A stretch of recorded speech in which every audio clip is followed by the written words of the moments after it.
Siempre se ha dicho, los Estados Unidos de Norteamérica es el país que tiene mayor influencia en el nuestro.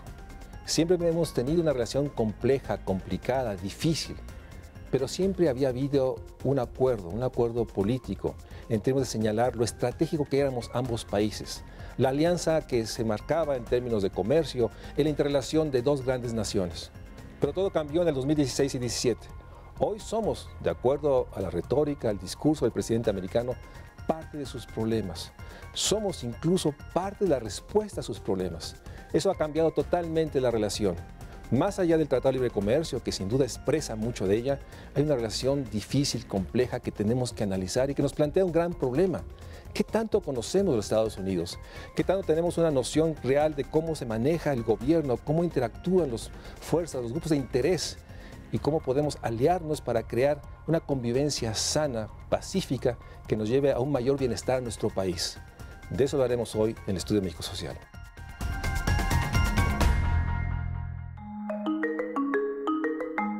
Estados Unidos de América es el país del mundo que tiene mayor influencia para México.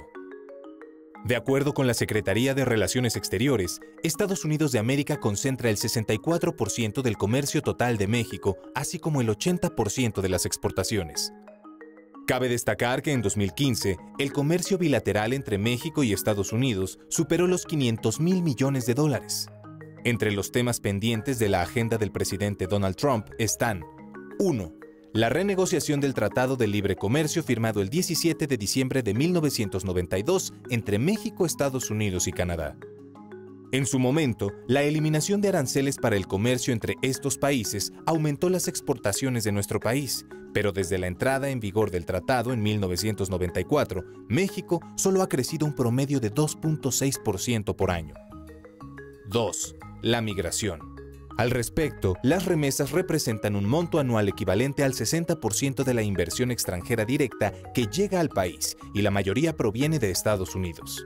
Por ejemplo, en 2016, las remesas entrantes a México ascendieron a casi $27 mil millones, siendo la cifra más alta registrada en la historia. En este rubro, Donald Trump ha marcado una política ofensiva hacia nuestra nación. Sin embargo, México también es para Estados Unidos un país de enorme influencia. De acuerdo con el Banco Mundial, Estados Unidos alberga una población total de casi 324 millones de personas, de las cuales 57 millones son de origen hispano. De acuerdo con Pew Research Center, 63% de la población hispana en Estados Unidos es mexicana. El resto de la población hispana en Estados Unidos se divide entre puertorriqueños, salvadoreños, cubanos, dominicanos, guatemaltecos y otros. Esto quiere decir que la población en Estados Unidos no es exclusivamente anglosajona, sino diversa. Cabe destacar que las entidades estadounidenses con más población latina son California, Texas, Florida, Nueva York e Illinois. Por estas y más razones, resulta fundamental que el Estado mexicano garantice la autonomía nacional a través de principios de política exterior que no dependan de economías externas y que garanticen la estabilidad nacional y una calidad de vida digna para todos los estratos sociales. Buenas noches, muchas gracias por estar nuevamente en el Estudio México Social. Hoy hablaremos de un tema que, por ser tan cotidiano, parece que, creo yo, obviamos muchas preguntas. Los Estados Unidos de Norteamérica. Por eso me da mucho gusto recibir aquí en el estudio al doctor Carlos Heredia, académico, investigador del CIDE, que ha hecho mucho de su investigación en términos de comprender, entender a nuestro vecino del norte. Y antes de entrar a unos temas puntuales, quisiera preguntarte lo obvio, lo que a veces creo que debemos decir en su mayor complejidad. No hay duda, Estados Unidos es la nación más estratégica para nosotros y que tiene mayor influencia en nosotros. Me gustaría que nos describas esta realidad, ¿a qué se obedece? ¿Cuál es la importancia de los Estados Unidos en el contexto completo? No solo el comercio, la economía. ¿Cuál es su relevancia? Mario Luis, primero agradecerte esta oportunidad de platicar aquí en este espacio de México Social que nos ofrece Canal 11. Yo te diría por 3 razones es importante que estudiemos Estados Unidos. Primero, la obvia, porque a diferencia de lo que creemos, realmente no lo conocemos. No basta la vecindad, no basta la omnipresencia de Estados Unidos en la economía, en la cultura, en el cine de Hollywood, en los deportes, en la academia, en lo que tú me quieras mencionar. Estados Unidos es el país preeminente a nivel mundial y es nuestro vecino. Pero no basta ese contacto cotidiano para realmente conocer cómo está estructurado el poder adentro de Estados Unidos.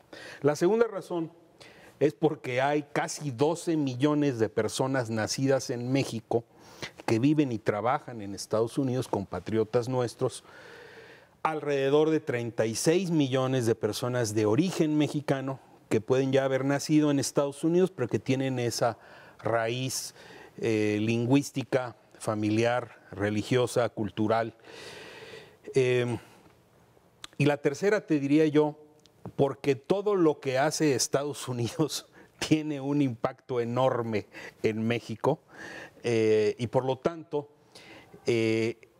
conocer qué ocurre dentro de Estados Unidos, cómo se ejerce el poder, cómo se mueve y cómo piensa la sociedad estadounidense es crucial para ubicar los factores que determinan la política exterior estadounidense y la forma en que Estados Unidos se vincula o se aísla, en el caso de Trump, del resto del mundo. Yo te diría esas tres razones. Déjame explorar un poco más porque dices algo que puede que para muchos sea sorprendente. ¿Cómo es que no conocemos a nuestro vecino cuando es omnipresente? Todos los hábitos, costumbres, deseos de consumo están construidos, ¿no?, en base a esta referencia, la más poderosa nación del siglo. Y en ese sentido, esa pregunta, o sea, realmente no lo conocemos. O sea, algunos pensarían que los académicos, hay centros de estudios, el intercambio diplomático. La pregunta sería, ¿por qué no conocemos cómo se toman las decisiones del poder y que nos lleva a esta, yo diría, paradoja? En 2010 nos despertamos con algo que era impensable.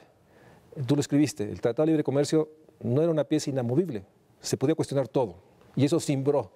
Pero después fue toda la argumentación del hoy presidente americano que México no es el socio estratégico, el amigo siempre presente, sino es parte del problema, parte de las soluciones, y eso cambió todas las coordenadas. Esto me da pie para sostener lo que tú bien has subrayado.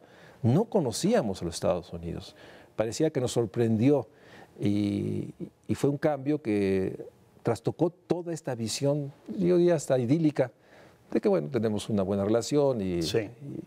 ¿A qué se debió esa percepción, esa realidad de que no lo conocemos? ¿De dónde construyes esta profunda afirmación que tanto nos cibra ahora? Mira, hay varias razones. La primera, yo te diría, es que lo más frecuente es que nos refugiemos en el estereotipo. Incluso de decir, ya ves cómo son los gringos. Pues es muy difícil en una sola frase describir cómo son los estadounidenses, porque es un país enorme, es un país muy complejo, muy diferente en las diversas regiones geográficas, con mucha inmigración, grupos de población muy distintos. Hoy México se ha convertido en el grupo mayoritario, digamos, fuera de lo que es la población anglosajona. Sí. En el siglo XIX lo fueron los alemanes, los británicos. Ahora la migración a Estados Unidos ha sido fundamentalmente latina y crecientemente asiática. Pero nos refugiamos en estereotipos, en clichés, en lo facilón, sin preguntarnos, pues la interrogante fundamental, ¿cuál es la raíz del poder en Estados Unidos? ¿Quién manda en Estados Unidos? ¿Cómo está diseñado, estructurado, cómo opera el sistema político? ¿Cuáles son los vasos comunicantes entre la economía y la política, y entre la política y el sistema electoral? Y no hay respuestas fáciles para estas preguntas. Todas las respuestas son complejas, tienen muchos matices. Los propios estadounidenses a veces confiesan que no entienden muy bien la división de poderes en Estados Unidos. Pero entonces te digo, para responder muy precisamente a tu pregunta, ¿cómo es posible que siendo vecinos no los conozcamos? Es porque nos refugiamos en la sabiduría convencional, en lo que todos decimos que así son los estadounidenses, y luego nos llevamos sorpresas como la de Trump. El fenómeno Trump no nació ayer ni antier.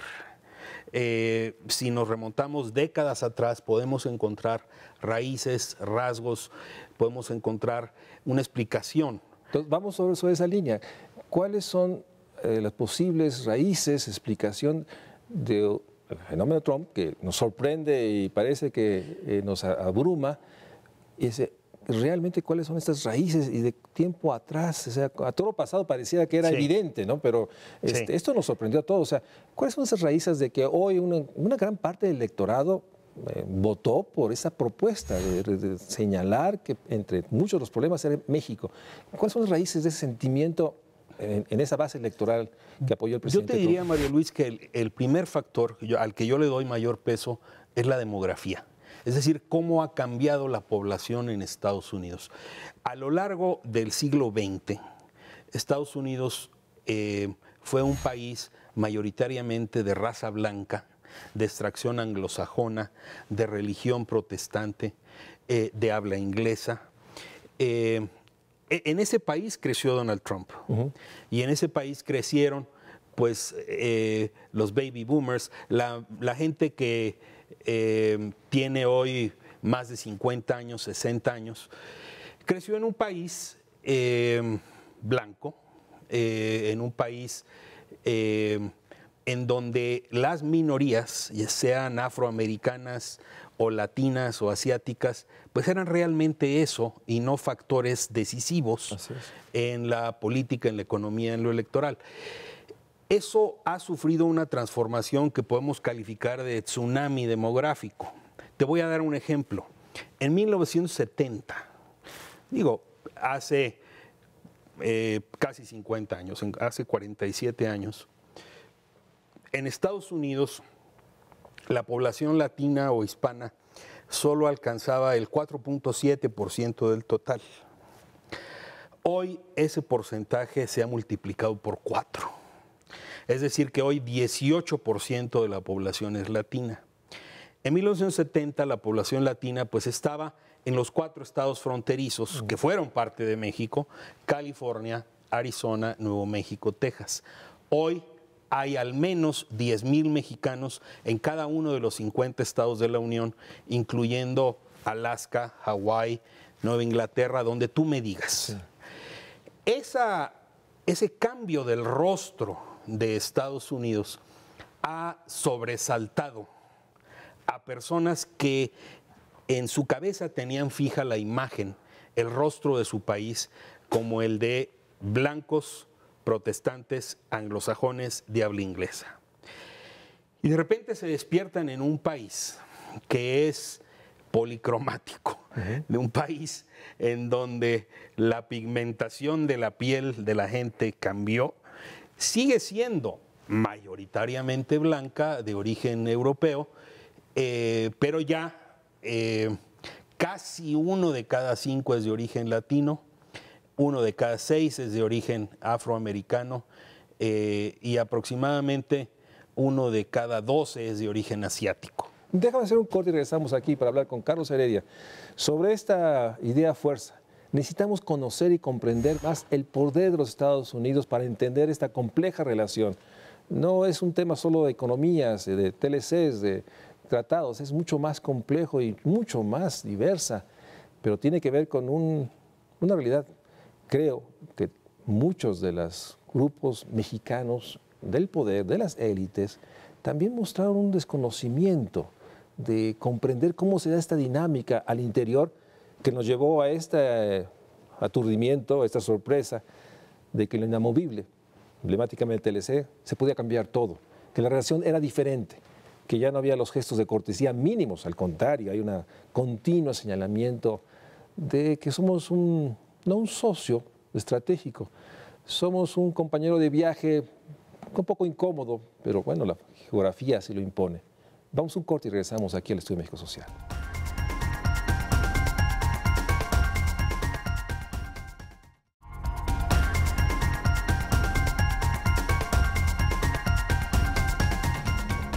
Gracias por seguir con nosotros. Estamos hablando de esta enorme realidad que impone los Estados Unidos en términos de su omnipresencia en el nuestro. Y como Carlos Heredia ha sostenido, la enorme necesidad de comprender, entender, estudiar. Y llegamos a esta parte que nos estabas explicando de esta el tsunami demográfico. El tsunami demográfico es parte de la explicación por qué tuvo tanto, yo diría, impacto y sin duda respuesta el señalamiento de Trump de que éramos parte del problema. Sí, mira, aquí caben dos precisiones. La primera es que el peso demográfico, por ejemplo, de la población latina, alrededor de 58 millones de personas, 18% de la población total, no se corresponde con el peso económico, ni político, ni electoral. El peso demográfico está muy por arriba. Todavía la capacidad de gravitación económica, de decisión política, de incidencia electoral, está por abajo. La balanza está desequilibrada. Es mucho mayor el peso demográfico que la capacidad de incidencia en economía, política y elecciones. Pero la segunda precisión también es que esto que decías tú, la sorpresa o la revuelta por parte de la mayoría blanca, decir, me cambiaron mi país, tiene que ver con el hecho de que generalmente la pregunta de quiénes son los verdaderos estadounidenses se responde con la respuesta, pues los blancos anglosajones, protestantes, descendientes de los europeos que llegaron a principios del siglo XVII, etcétera. Y se deja fuera la parte de la historia en donde dices, bueno, hay 2 millones de kilómetros cuadrados de territorio estadounidense donde vivían mexicanos y españoles, españoles también en la Florida, naciones originarias, pueblos indios que ya vivían allí. Y entonces es un reduccionismo, es decir, los real Americans, los verdaderos estadounidenses, son solo los descendientes de aquellos inmigrantes de origen británico o alemán, anglosajones. Así es. Y por lo tanto, lo que se impone ante el grueso del público es el miedo al otro, es el miedo al diferente. Es el miedo a perder el ser americano, pues. Como lo definen ellos. Como lo define la mayoría blanca, que está en camino de perder esa mayoría demográfica. Pero que tiene todavía alta incidencia o tiene toda la incidencia en las esferas políticas, así es, económicas, digamos, del poder. Exacto. Ellos siguen concentrando. Para ese desequilibrio entre la demografía, entre los números de población y el poder económico y la capacidad de decisión política electoral, ese desequilibrio pues trae muchos conflictos, trae muchos desajustes, porque evidentemente la población de origen latino y afroamericano dice nosotros somos discriminados, excluidos, no por hacerse víctimas, sino simplemente por describir lo que ocurre en la vida cotidiana. La población afroamericana dice la policía en las grandes ciudades trata a los jóvenes afroamericanos de manera distinta que a los jóvenes blancos. Los latinos dicen lo mismo. Hay una especie de prejuicio en el sentido de decir los jóvenes afroamericanos o latinos representan un riesgo, solo por su apariencia, solo por el color de su piel, lo que se llama racial profiling, es decir, el asociar tu perfil racial con un peligro o con un riesgo para la población. Y las cifras de detenciones, de encarcelamientos, pues tristemente convalidan que sí hay un sesgo en ese sentido. No digo que sea generalizado. Otro factor muy importante, Mario Luis, es la enorme diversidad geográfica que hay en Estados Unidos. Estados Unidos, de hecho, son varios países adentro de un territorio 5 veces mayor que el de México, de casi 10 millones de kilómetros cuadrados. Si tú te fijas en la historia, vas a ver que esos 4 estados del suroeste que eran parte de México lentamente están volviendo a ser mexicanos. ¿Sí?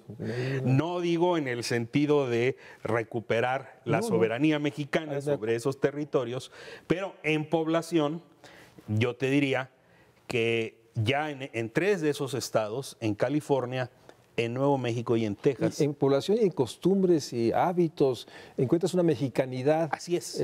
Nueva, diferente, totalmente, que se está expresando y que recoge mucho lo mexicano, pero construye sobre las bases de esa presencia, ¿no? Hoy la mitad de los bebés que nacen en Los Ángeles o en Houston son latinos.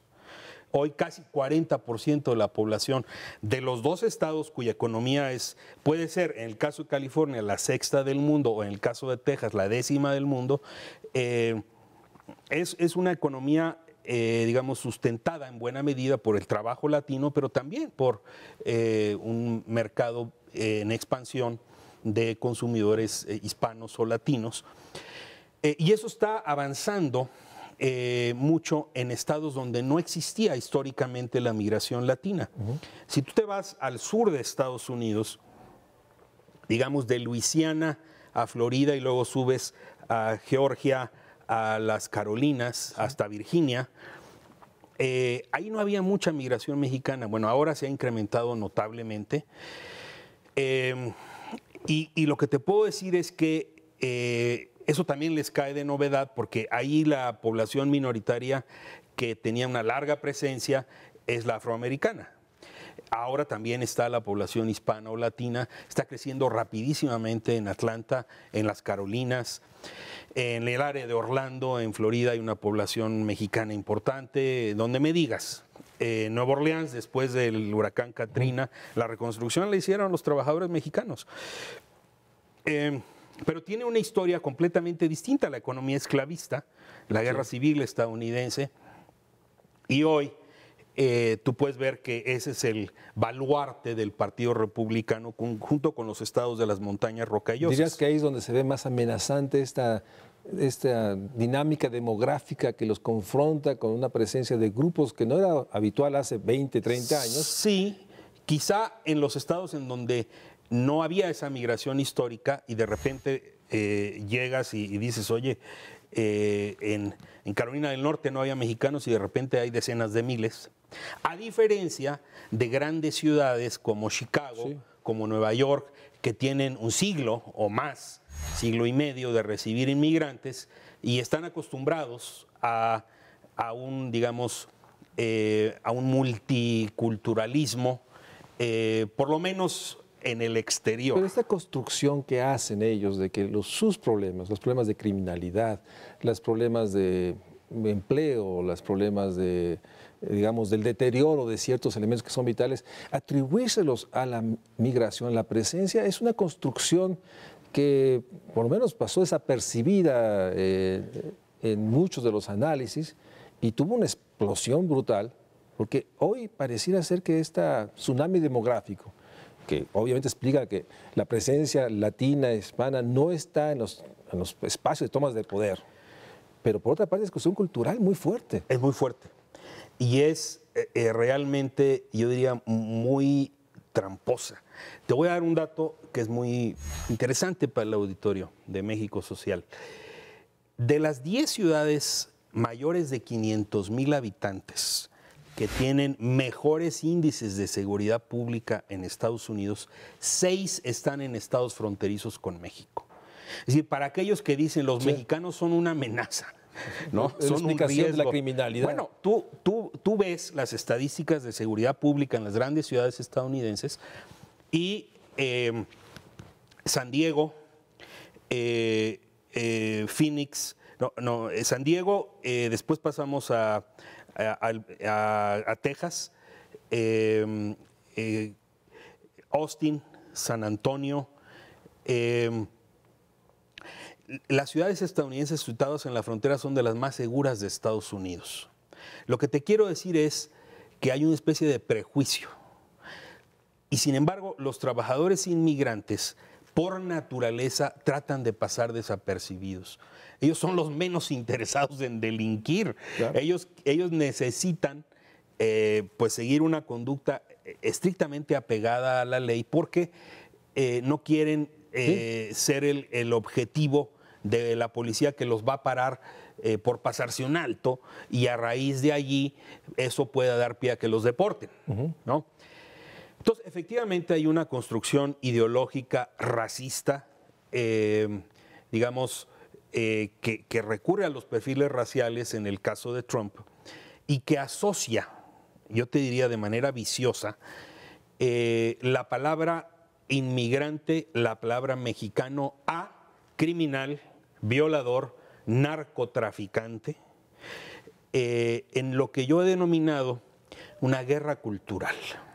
Trump ha desatado una guerra cultural contra México y los mexicanos. Tengo que hacer un corte ahí, porque sin duda esto nos pone en otra dimensión y pone en proporción lo que podemos, yo creo que de una manera con cierta miopía, asumir que todo se resuelve con una buena negociación del tratado. Exacto. Y esa simplificación también mexicana, ¿no? Claro. Que le da capacidades míticas a que todo se resuelve si hay una habilidad de los negociadores. Sí. Cuando lo que nos está diciendo Carlos Arias es una complejidad mayor. Hay realmente una guerra cultural, una construcción cultural que no solo no ha cedido, se ha incrementado. Me imagino, en términos de que me imagino que el poder en los Estados Unidos, encabezado por el presidente Trump, percibe la rentabilidad, percibe que es un tema que le genera otras ventajas para otras agendas. Vamos a un corte y regresamos.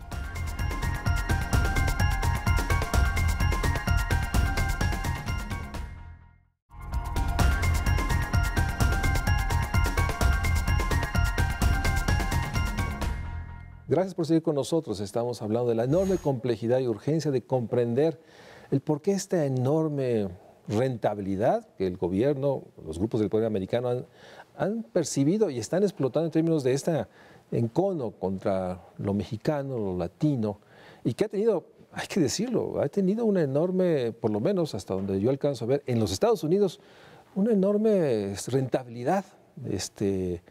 Y a cada vez que hay un problema parece que surge el tuit en el cual señala es que es por esta relación o esta presencia o porque el gobierno mexicano no asume lo que tiene que hacer, que es una subordinación. Y en eso estamos cuando tú planteas una dimensión de una complejidad que realmente estamos viviendo una guerra cultural desde los Estados Unidos. Mario Luis, yo defino la guerra cultural de Trump contra México y los mexicanos de esta manera. Es Trump quien define quiénes son los mexicanos y qué es lo mexicano. Antes de que nosotros digamos, yo soy así, este es mi país, es muy importante para Estados Unidos, hay que defender los vínculos comerciales, etcétera. Trump dice, los mexicanos son, de nuevo, violadores, criminales, narcotraficantes. 2 renglones después dice, también hay buenas personas, sí. Pero en la cabeza de muchos estadounidenses asocian la palabra mexicano con violador, criminal, narcotraficante. Esa es la guerra cultural. Tu adversario te define. Tú ni siquiera puedes balbucear quién eres cuando el otro ya te definió y le dijo a todo su país, cuidado. Los mexicanos son criminales, violadores y narcotraficantes. Y esa es la explicación de tus problemas que tienes en tus comunidades. Exactamente. Y se presta entonces para el chivo expiatorio. Así es. De decir, oye, hay desempleo. Ah, es porque se fueron los empleos a México. No suben tus salarios. Ah, porque son los inmigrantes. Robos en la vía pública, habitación, están creciendo. Por los mexicanos. No suben tus salarios porque los mexicanos aceptan trabajar por muy poquito dinero por hora. O el deterioro de la infraestructura es por la presencia de alguien que no contribuye. Exactamente. Y todas las estadísticas desmienten eso. Como te decía, el caso de El Paso, Ciudad Juárez, es sumamente elocuente. Ciudad Juárez es mucho mayor que El Paso. Ciudad Juárez debe andar por 2 millones de habitantes, su área metropolitana. El Paso por 600,000 habitantes. Pero no podía ser un mayor contraste en términos de seguridad pública.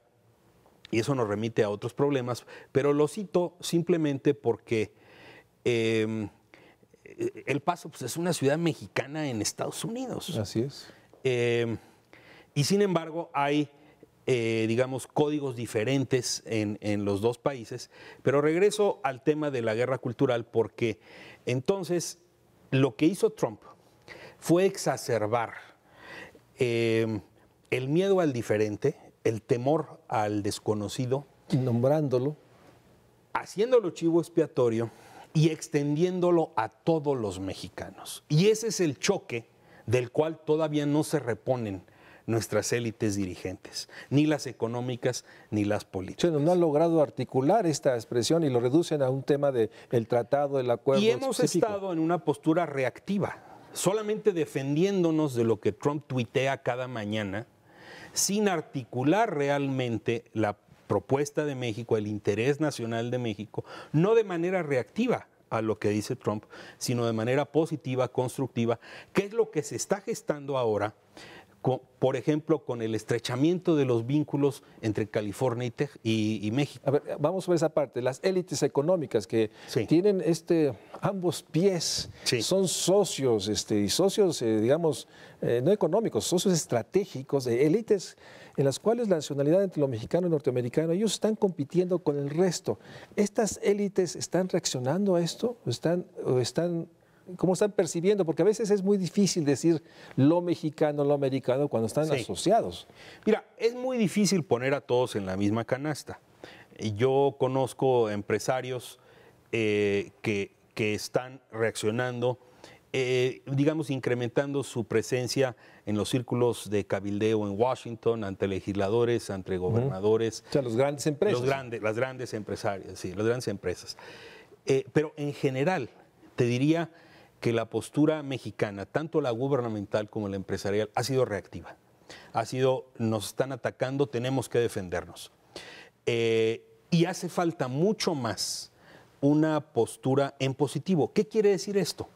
Quiere decir que tenemos que identificar, mapear, localizar geográficamente nuestros aliados en Estados Unidos. Que sí los hay. Que hay muchos en donde tú me digas. En lo político, ahora justamente por la ofensiva republicana que sigue a Trump contra los mexicanos, pues los demócratas muestran un mucho mayor interés en acercarse a México, a lo mexicano. Regionalmente, California ha dicho, Trump se sale del acuerdo de cambio climático de París, yo, California, te propongo a ti, México, un tratado a 3 entre Canadá, California y México. Yo te digo que California es una economía incluso mayor que la canadiense. Y entonces lo que estamos viendo es una reacción tardía, insuficiente, pero en vías de reencaminarse. Porque justamente adentro de Estados Unidos la indignación por este señalamiento de Trump, por esta guerra cultural de Trump, no es solo contra los mexicanos de afuera de Estados Unidos, es también contra los mexicanos de adentro de Estados Unidos. Los mexicanos americanos, porque ya son gente que tiene incluso residencia, también se ven afectados por esta retórica. Y yo te diría contra todos los latinos. De hecho, cuando Trump anuncia que va a construir el muro, fíjate lo que ocurre. Un periodista colombiano, a raíz de alguno de mis artículos, empezamos a intercambiar notas, y él escribe un artículo que titula, en El Tiempo de Bogotá, México no es América del Norte, como creía, pero tampoco es de los nuestros. Porque dice, ustedes creían realmente que eran socios estratégicos de canadienses y estadounidenses, pero culturalmente, en el esquema mental de canadienses y estadounidenses, América del Norte sigue siendo la América del Norte anglosajona, protestante, blanca. Así es. Y mientras, los últimos 23 años, pues prácticamente no voltearon hacia el sur. Sí, así es, hubo una... señalado muchas veces. Nos volcamos totalmente hacia el norte. Y ahora nos encontramos en una especie de orfandad, porque en el norte nos dicen, fíjate, me lo dijo un migrante con una frase cortita, dice, en el norte a los trabajadores mexicanos nos dicen, los necesitamos, pero no los queremos. O sea, ustedes recojan nuestra cosecha, recojan la basura, limpien las calles, limpien las oficinas, hacen las habitaciones de hotel, atienden los restaurantes, cuiden a los viejitos, pero de 9 a 5, después desaparezcan, háganse invisibles y ni sueñen en asimilarse a la sociedad estadounidense. Los necesitamos, pero no los queremos. Esa sentencia le cayó hoy al presidente Peña Nieto, le cayó al secretario de Relaciones Exteriores, le cayó al secretario de Economía. Puede ser que los necesitemos, pero no los queremos. Y entonces Trump, de a tiro por viaje, cuando se supone que las cosas van encaminadas, se encarga de mostrar que no. Que en lo profundo, realmente lo que él querría es cortar todo lazo y decir, ustedes no son América del Norte. yo me salgo del Telecán. Lo frenan intereses económicos muy poderosos. Los productores agropecuarios de Iowa, Illinois, Nebraska. Sí, los que nos venden los granos que tanto comemos y que ellos viven por exactamente. el pago de esto. Le dicen, no, espérate, Trump. No, pues ¿cómo? ¿Me voy a quedar sin mi mejor cliente? Espérate. Las automotrices que tienen ya producción conjunta integrada, pasamos de la liberalización comercial a la producción conjunta, en el caso de determinadas industrias, la automotriz, la aeroespacial, etcétera. Pero creo, Mario Luis, que hay una especie de, yo diría, fatalismo y seguidismo histórico. Es decir, bueno, México tiene que estar donde esté Estados Unidos y tiene que acomodarse a lo que diga Estados Unidos y no podemos ser ni vivir sin Estados Unidos. Yo creo que efectivamente la integración entre los dos países va a seguir independientemente de lo que hagan los gobiernos, o a veces a pesar de lo que hagan los gobiernos, porque ya son mercados muy entrelazados. Producción, consumo, mercados laborales, ya están muy entrelazados. Y familiares, interrelaciones, afectivos. O sea, hay la cantidad de mexicanos de las élites que tienen sus propiedades, sus casas de descanso en Estados Unidos. En fin, hay una integración. Y ahora también de población estadounidense en México. Así es. Que la vemos, quizá no la contabilizamos, pero hay entre 1,5 millones, 1.800.000 estadounidenses en México, muchos de los cuales son hijos de mexicanos nacidos en Estados Unidos, pero otros muchos también son, digamos, de otro grupo étnico, etcétera. Entonces, a lo que voy es, justamente porque no tenemos en la yema de los dedos la historia de Estados Unidos, el conocimiento de procesos que ya se han dado en el pasado, nos cae por entera sorpresa un fenómeno como el de Trump, que ya habíamos experimentado hace muchos años. Mi colega Jorge Durand, un gran experto en migración, nos muestra imágenes de los años 20 en el sur de Estados Unidos, en el suroeste de Estados Unidos, un letrero que dice: no se admiten perros ni mexicanos. Tú dime si no es dramático. Que digo, así. Eso no lo estoy ni exagerando ni suavizando. Eso es lo que dice el letrero en un restaurante. Y pensamos que eso era algo del pasado, que no estaba, y nos encontramos que sí existe un enorme encono por esta visión que se impone del poder, aunque democráticamente no representa, y que genera esta enorme rentabilidad finalmente al poder y a las élites. Con dos agravantes. La primera, que nosotros hicimos una política de corporativismo sindical, de controlar a los trabajadores para que votaran por el PRI, y de represión salarial, que ahora nos está saliendo cara. Porque en Estados Unidos dicen los salarios miserables que se pagan en México son un subsidio a las exportaciones mexicanas a Estados Unidos. Cuando Carrier, esta compañía que hace aires acondicionados, se iba a mudar de Indiana a Monterrey y Trump anuncia que él ya los paró, que él detuvo la mudanza, el presidente de Carrier hace un discurso que parecería elogioso a los trabajadores mexicanos porque dice: los trabajadores mexicanos son extraordinariamente cumplidos, dedicados, afanosos, productivos, hacen el mismo trabajo que mis trabajadores en Estados Unidos por la quinta parte del salario. Entonces, ese supuesto elogio se convierte en una acusación, no contra los trabajadores. No, contra el gobierno que ha hecho el dumping social que permite. Exactamente. Y eso ahora se está resultando contraproducente, se nos está regresando. Ustedes que le apostaron a ser competitivos por la vía de bajos salarios, pues resulta que ahora nosotros vemos como una especie de subsidio de competencia desleal. Vamos a un corte y regresamos al Estudio de México Social.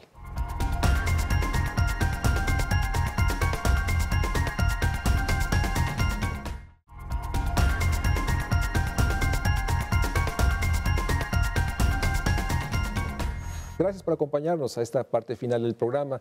Hablabas de un segundo agravante.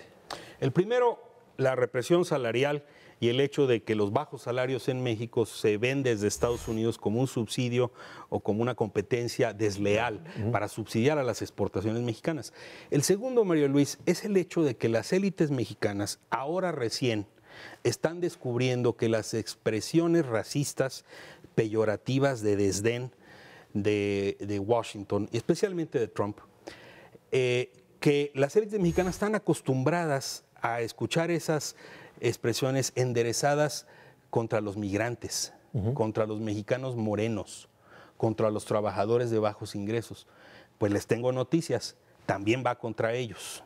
Sí, Va contra todos los mexicanos, de todos los estratos sociales y pigmentación de la piel que tú me quieras decir. Digamos, todos tienen pasaportes mexicanos o que tengan apariencia mexicana, para hablar de algunos que... Exactamente. Y si me presionas tantito, va contra todos los latinoamericanos.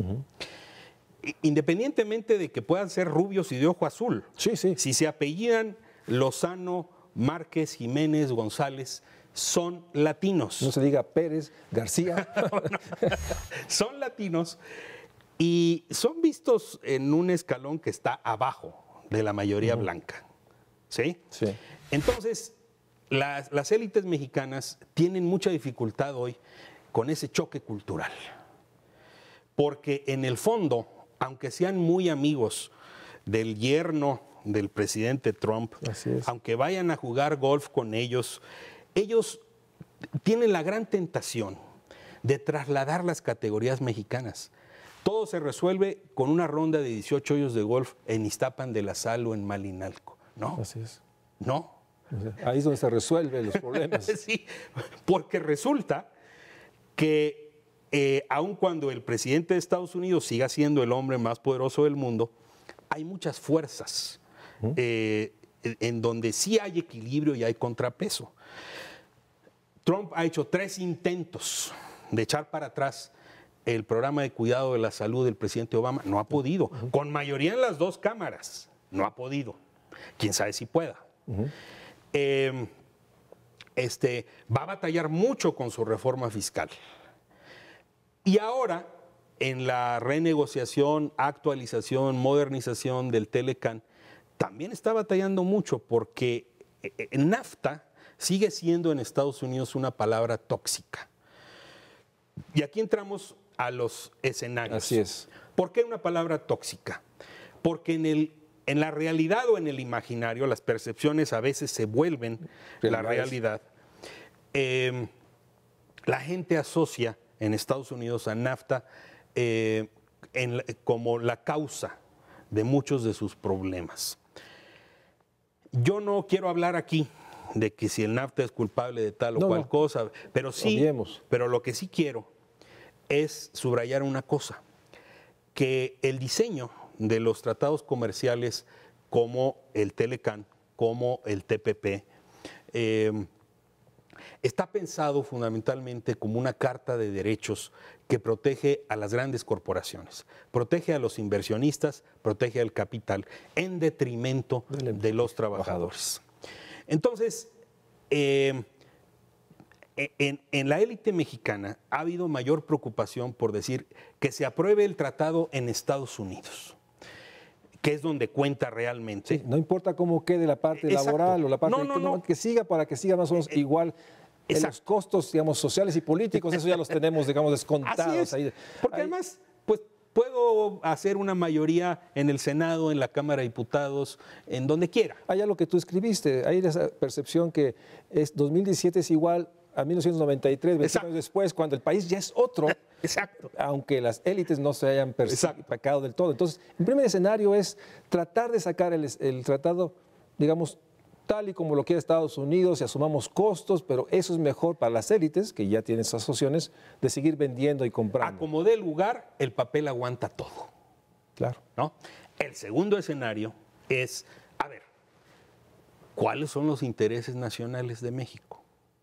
No los objetivos que fijan Los Pinos, Cancillería, Economía, junto con la cúpula empresarial. Esos ya más o menos los han esbozado, pero yo he insistido mucho en decir, ahí no se subsume el interés nacional.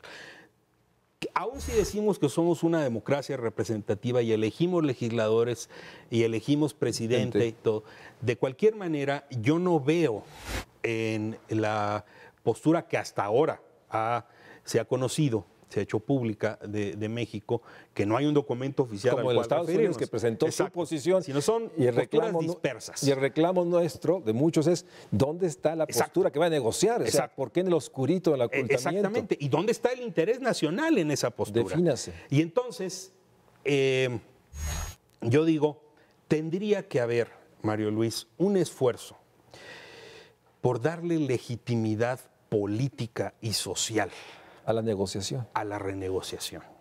Por darle un contenido en donde los trabajadores mexicanos puedan decir, oye, aquí hay una apuesta por invertir en la gente, en el capital humano, en la formación, en el entrenamiento, en el hecho de que el ingreso nacional, tú y yo lo sabemos, no se reparta como hasta hoy crecientemente en favor del capital y en detrimento de la masa salarial, ¿no? Entonces, pero no lo hemos visto hasta ahora. Sí, no está puesta en la mesa qué es el interés nacional. Exacto. Y por otra parte hay la enorme preocupación de que se vuelva a poner en la mesa cediendo, digamos, el ingreso de los trabajadores, de los productores pequeños del campo, digamos, la otra población. Exacto. Que no se benefició por el tratado, ¿no? O sea, exacto. Y ese escenario, digamos, es el segundo escenario, el cual, por tus escritos, lo que estás haciendo, es postular, conocer cuál es realmente la postura. Sería la concreción en términos de sacarlo de ese aislamiento. Y construirle a la renegociación una base de sustentación de política interna. Que no la tiene. Que no la tiene. O sea, no le estamos construyendo una base de sustentación. Digamos, el gobierno y sus negociaciones no lo están construyendo. No. Están, obviamente, en los medios y en entrevistas planteando lo que van a negociar, pero no hay ese esfuerzo político de hacer política. No lo veo. Yo he escrito que la renegociación del tratado es un proceso fundamentalmente político.